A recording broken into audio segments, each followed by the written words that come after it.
Hello, good morning. আজকে আমার recipe হলো সয়াবিন পেঁপে দিয়ে বানাবো আমি। পেঁপেটা একটু পাকা পাকা হয়েছে, কিন্তু কাঁচাই আছে, রঙটা হয়েছে খালি। এই ধরনের পেঁপে দিয়ে রেসিপি খেতে খুব টেস্টি লাগে। তো পেঁপেটাকে আমি কেটে নিয়েছি আর গুটিগুলোকে ফেলে নিয়েছি। এই আধাটা দিয়ে বানাবো আর আধা হাফটা আমি রেখে দেবো। পেঁপেটা কাটা হয়ে গেছে, বড় বড় করে সাইজ করে কেটেছি পেঁপে। আর নিয়েছি আলুটাও আমি কেটে নিয়েছি। আলু একটা দিয়েছি, পেঁপেটাই বেশি আছে। হেভি টেস্টি হয় খেতে। বাচ্চারা পেঁপে খেতে চায় না, কিন্তু এই ধরনের রেসিপি বানানোর বাচ্চারা ছেটেপুটে খেয়ে নেবে। আর আলুটাও কেটে নিয়েছি আমি এই সাইজ করে, একটু বড় সাইজ করে। তারপর নিয়েছি সয়াবিনটাকে আমি সিদ্ধ করে জল ঝরিয়ে নিয়েছি। এটা একটু ভেজে নেব হালকা করে।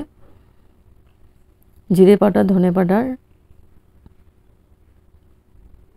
পরিমাণ মতো নুন, তেজপাতা নিয়েছি 2টা, আর গোটা গরম মশলা আছে, আর আছে সাদা জিরে, এটা ফোড়নের জন্য নিয়েছি। এলাচি 2টি, আর লং 4-5টা আছে, দারচিনি একটা। আর এখানে নিয়েছি কাশ্মীরি চিলি পাউডার, হলদি পাউডার। এই দিয়ে আমি রান্নাটা করব, হেভি টেস্টি হয়। আর লাস্টে আমি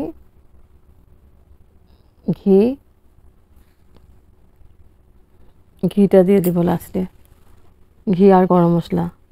এখন আমি প্যান বসিয়ে দিয়েছি, প্যানের মধ্যে দিয়েছি ফোড়ন, সাদা জিরে আর গোটা গরম মশলাগুলো, তেজপাতা, লং, এলাচি, দারচিনি দিয়ে ফোড়নটাকে আমি খুব ভালো করে ভেজে নিচ্ছি। তারপরে আমি ফোড়নটা হয়ে গেছে, এখন আমি পেঁপেগুলো দিয়ে দেবো। পেঁপে আলু 2টাই দিয়ে দেবো একসঙ্গে।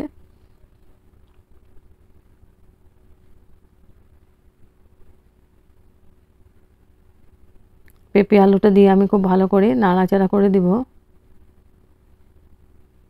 সম্পূর্ণ নিরামিষ বানাবো আর একদম মশলা কম।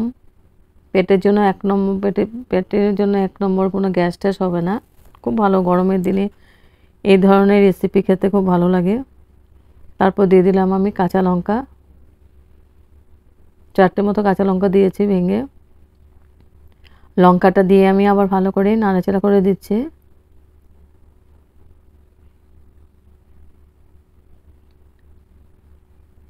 আর সয়াবিনটাকে আমি ভালো করে ভেজে নিব, ভেজে আমি রেখেছি। এবার পেঁপেটাকে আমি ঢেকে দিব। না, সয়াবিনগুলো দিয়ে দিচ্ছি। সয়াবিনগুলো আমি হালকা করে ভেজে নিয়েছিলাম। সয়াবিনগুলো দিয়ে আমি খুব ভালো করে মিক্স করে দিব।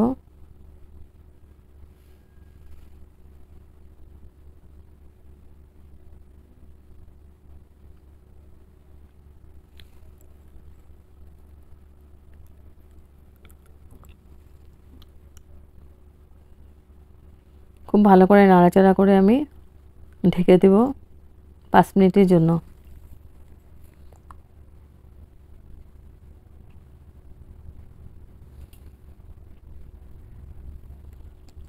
এবার 5 মিনিট পরে এসে আবার নাড়াচাড়া করে দিব। আর মশলাগুলো, গুঁড়া মশলাগুলো দিয়ে দিব কাশ্মীরি চিলি পাউডার কালারের জন্য, এটা তো ঝাল হবে না। দিয়েছে হলদি পাউডার, পরিমাণ মতো নুন, আর দিব জিরে পাউডার, ধনে পাউডার।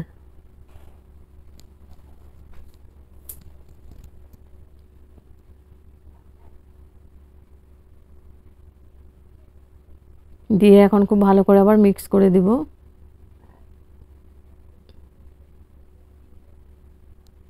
আর কিছুই দেব না আমি, এখন লাস্টে শুধু ঘি আর গরম মশলাটা দেব।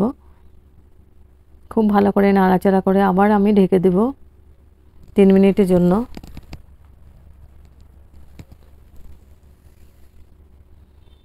আমি স্টিমটা একদম লোয়ে রেখেছি, না তো নিচে মশলাটা লেগে যাবে। আর এটা ঢেকে ঢেকে বানাতে লাগবে, তাহলে ফটাফট সিদ্ধ হয়ে যাবে আলু আর পেঁপে।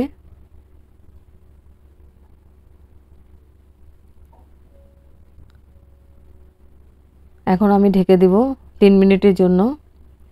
এই রেসিপিটা রুটি, পরাটা, নান, ফ্রাইড রাইস, প্লেন রাইস সবার সঙ্গে খুব ভালো লাগে খেতে। তারপরে 3 মিনিট পরে এসে আবার নাড়াচাড়া করে দিচ্ছি।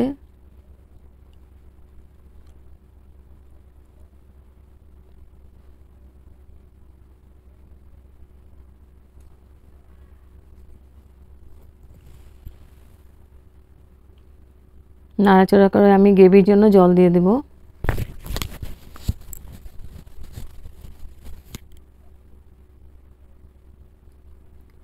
আবার ঢেকে দিয়েছি 3 মিনিটের জন্য। 3 মিনিট পরে এসে আবার নাড়াচাড়া করে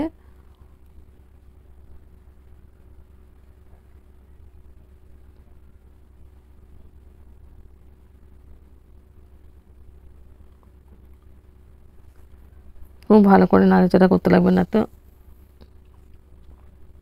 নিচে লেগে যাবে। যেহেতু জল দিইনি এখনো, গ্রেভির জন্য জলটা দেব একটু গরম করে।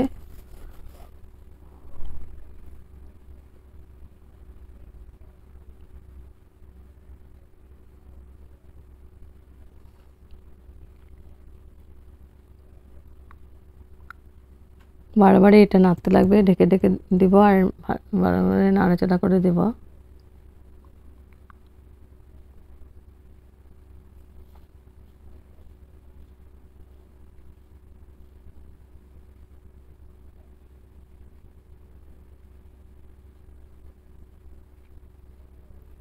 এখন আমি জল দিয়ে দিচ্ছি গ্রেভির জন্য। জলটা গরম করে নিয়েছি অল্প।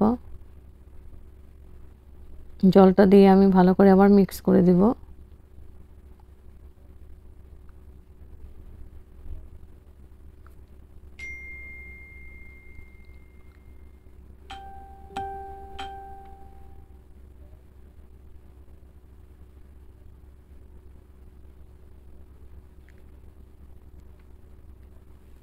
তারপর আবার ঢেকে দিয়েছিলাম। আমি মাঝখানে এসে গরম মশলা আর ঘিটা দিয়ে দিয়েছি, স্কিপ হয়ে গেছে এটা। আলু পেঁপে দুটোই সেদ্ধ হয়ে গেছে।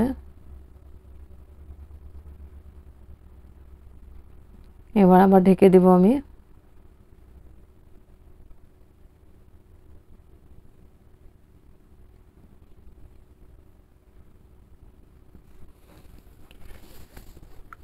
এবার গ্যাস অফ করে দেব।